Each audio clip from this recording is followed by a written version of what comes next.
Então, veja, tanto a ideia cartesiana da tábua rasa, duvidar de tudo, quanto a ideia do Bacon de testar tudo pela experiência, isso é tão inviável que só uma criança pode pensar um negócio desse. Agora que eu vou duvidar de tudo, só vou acreditar naquilo que tem prova. Né? Entendeu? Bom, então, penso, logo existo. Eu digo, bom, tem um sujeito que pensa e tem outro que existe. Prova que é o mesmo. Você está vendo como você já tem que acreditar em alguma coisa sem prova para você tentar provar alguma coisa? Então, quer dizer, essas negações pueris da herança cultural não levam a parte alguma. Elas são, assim como bravatas, fanfarronadas. Então, quer dizer, Descartes, toda a filosofia de Descartes, toda a filosofia de Bacon baseia numa fanfarronada pueril que eles mesmos não podem realizar. Bom, se fosse por inexperiência, nós poderíamos perdoar isso aí. Quando os primeiros pré-socráticos lá estão tentando especular alguma coisa, eles falam besteira pra caramba, mas eles são os primeiros que estão lidando com o assunto, então a gente perdoa. Né? Mas, quando chega Descartes e Bacon, a filosofia já tinha quase 2000 anos. Como é possível? Aristóteles é 400 anos antes de Cristo. Então, como é que os sujeitos acreditam numa besteira dessa, que você só pode acreditar naquilo que tem prova? Quando você, para obter a prova de uma coisa, você precisa acreditar em milhões de outras sem provas. A começar pelo fato de que você está raciocinando uma determinada língua, que não foi você que inventou.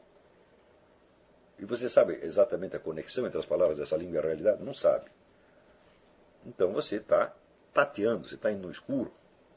Se o ser humano não tivesse capacidades de conhecimento que vão infinitamente além da sua capacidade de prova, ele jamais saberia nada. É justamente estas capacidades de conhecer sem provas, elas é que são decisivas. Afinal de contas, a prova serve para o quê? A prova só serve para uma outra pessoa. Aquilo que você viu com os seus próprios olhos, por exemplo, você viu um sujeito matar outro. Você foi a única testemunha do crime. Como é que você vai provar isso aí? Você não tem a prova, por quê? Porque você é a prova. Você é um elemento de prova. Agora, se você colocar em dúvida para você mesmo o seu próprio testemunho e exigir de você mesmo uma prova, você não pode dá-la. Então, se você começa por exigir prova, você trava o mecanismo da própria prova. Sempre se prova uma coisa a partir de outra que já está provada ou que é auto-evidente. Se você exige prova de tudo, paralisou na mesma hora. Do mesmo modo, a experiência. Qualquer experiência que você tenha depende de todo o conhecimento acumulado que você tem. Qualquer uma. E deste conhecimento acumulado, você não tem prova alguma. Então, quer dizer, a prova é apenas um complemento do conhecimento. E, se você exige provas de tudo, você está fazendo uma coisa tão anormal, tão louca, que eu acho que seria motivo suficiente para internação. Porque se você duvida de tudo, então é porque você já está, vamos dizer, possuído por um sentimento de que tudo é um engano. De que tudo são aparências enganosas. E que o único sujeito confiável é você. Eu digo, você acha que isso é normal? Você acha que isso é um bom começo para a filosofia? Quer dizer, o sujeito primeiro fica louco e depois, né, inventa uma filosofia para sair da sua própria loucura? Eu digo, isso não é um bom meio. Mas, então você com isso você está criando um falso problema. Veja, a falta de confiabilidade de tudo não é um problema de maneira alguma. Porque para você dizer que você desconfia de tudo, você já precisa estar confiando em tudo. Você tem que confiar em tantas coisas. Né? Você veja, quando Descartes fala o penso logo existo, ele pode chegar até a conclusão do penso logo existo, porque ele já partiu desta conclusão.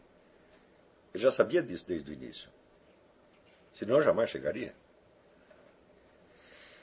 Outra coisa, a prova é um elemento do discurso e não da percepção. Não existe provas na percepção. Só existem dados. Não existem provas. A prova entra não no exercício do conhecimento, mas no exercício da discussão. ou seja, na transmissão do conhecimento. Se eu vi algo, eu não preciso provar aquilo porque eu sei. Mas se eu digo aquilo para uma segunda pessoa, ela tem o direito de duvidar. Então daí eu tento provar para ela. E às vezes posso não conseguir provar. Então, quer dizer, a prova é um elemento que diz respeito, sobretudo, ao convívio social e não ao conhecimento.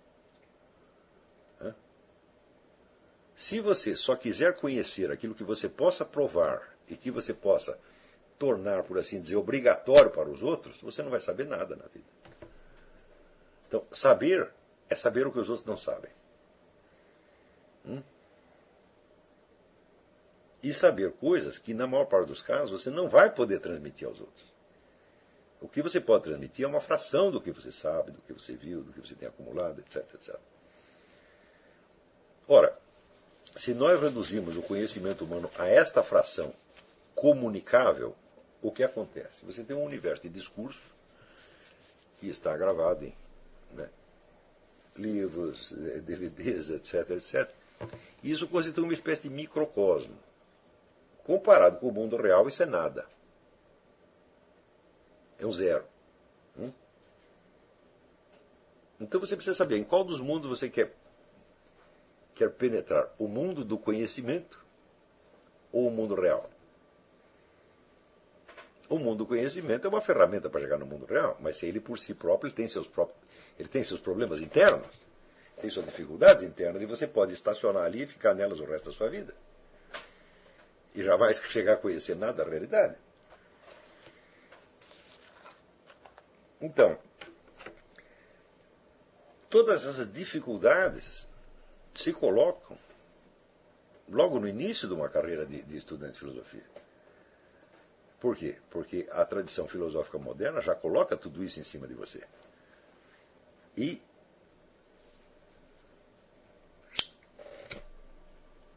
quando você vai ler Platão e Aristóteles, você já os lê com os olhos dos seus intérpretes modernos,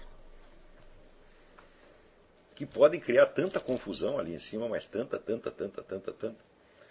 Primeira dificuldade: o intérprete moderno está interessado em filosofia de Platão e filosofia de Aristóteles, e não na realidade que Platão e Aristóteles examinaram. Filosofia de Platão e filosofia de Aristóteles são objetos de investigação. Olha, Platão nunca estudou filosofia de Platão e Aristóteles nunca estudou filosofia de Aristóteles. Eles estudaram assim a composição do Estado, a natureza da percepção, a estrutura da realidade, e mil outros assuntos. Eles jamais estudaram sua própria filosofia. Agora, se ela própria se torna objeto do seu conhecimento, fala, bom, então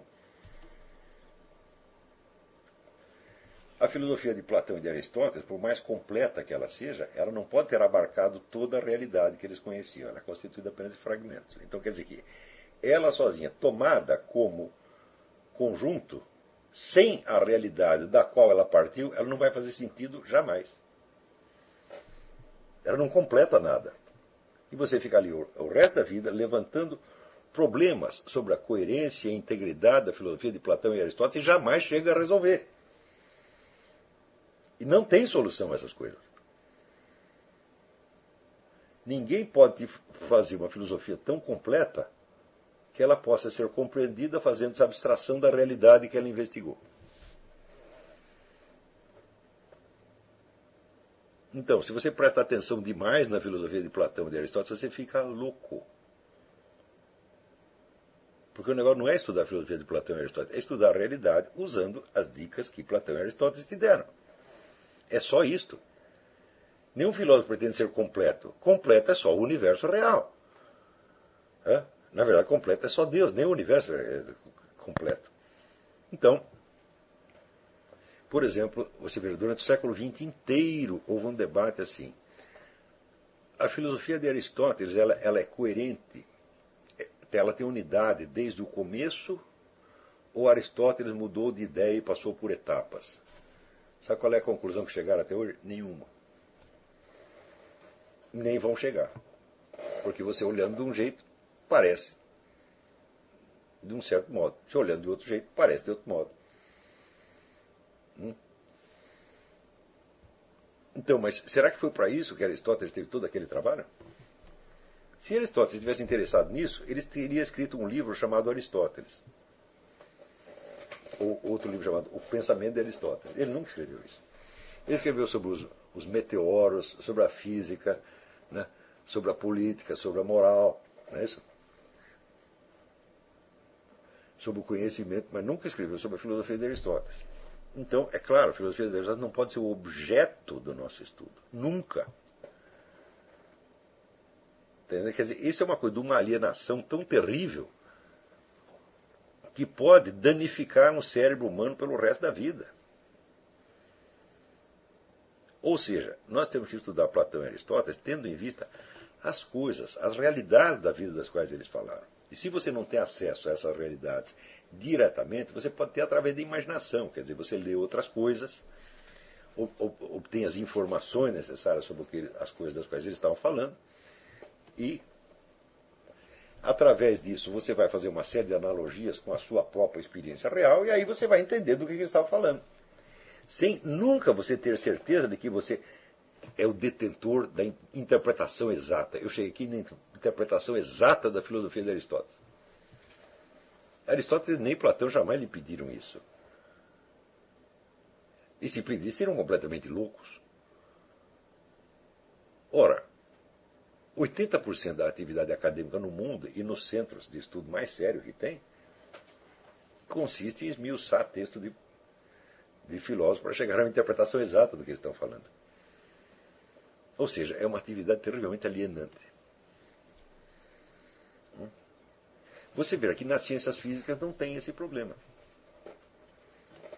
Por exemplo, se você pegar aí a teoria da relatividade, né? As pessoas não estão interessadas, vamos dizer, no texto e na obra em que Einstein expôs a teoria da relatividade. Eles estão interessados em saber se a teoria da relatividade funciona no mundo real.